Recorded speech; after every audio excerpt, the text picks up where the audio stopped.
I have one more and delicious and easy Earth Day recipe for you. And this one is a chilled, spicy white bean soup. Doesn't that sound incredibly good? We've all had gazpacho with those umami-rich tomatoes, but I'm going to show you a quick and easy chilled soup that's going to be perfect as we roll into the summer days of hot, hot weather. And I'm going to show it to you so quickly, so easily with one of our pantry staples, which is cannellini beans. So let me start from the beginning. First of all, I have about 2 pints of grape tomatoes, either halved or quartered. My grape tomatoes today were huge, so I quartered them.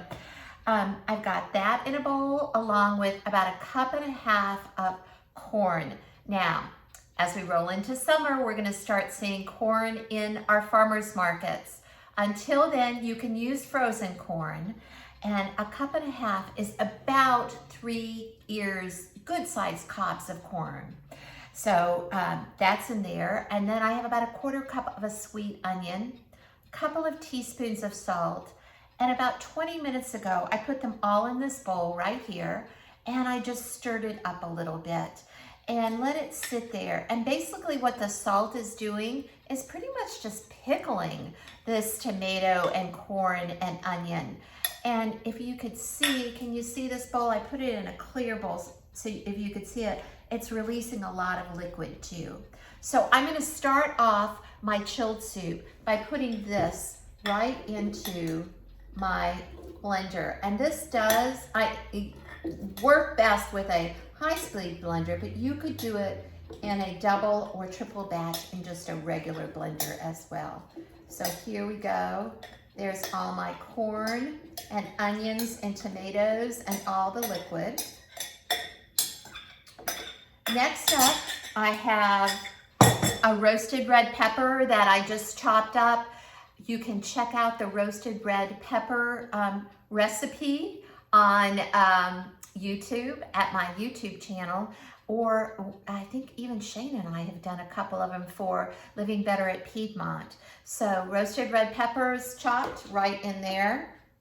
Now look at this. I have 1 15-ounce can of cannellini beans, and I just drain them well and then rinse them. You always want to rinse and drain your beans. It takes it from a high sodium food to a normal sodium food. I've got about 1/4 cup of extra virgin olive oil.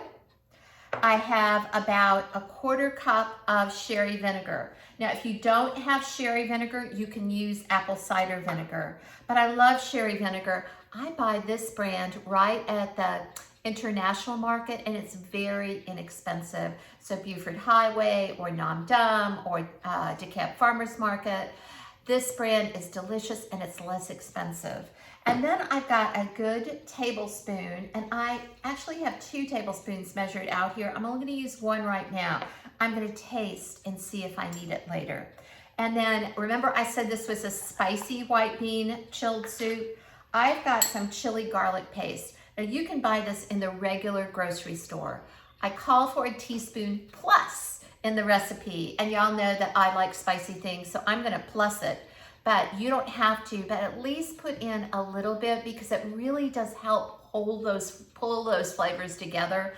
And you know, when you chill something like this soup, you kind of lose flavor. So you need something to kind of point up all the flavors, and that chili garlic sauce will absolutely do it. I'm gonna put in some freshly ground black pepper, but I'm not gonna put any more salt in there until I taste it. And the reason is because remember, I put in 2 teaspoons of salt earlier in the tomatoes and onions and corn. So I'm gonna see if it needs any more, and plus I added lemon juice, remember? So lemon juice is a great substitute for salt. So I'm gonna go ahead and turn this on. I'm sorry, it's gonna be loud. Let's see, which one? Soups.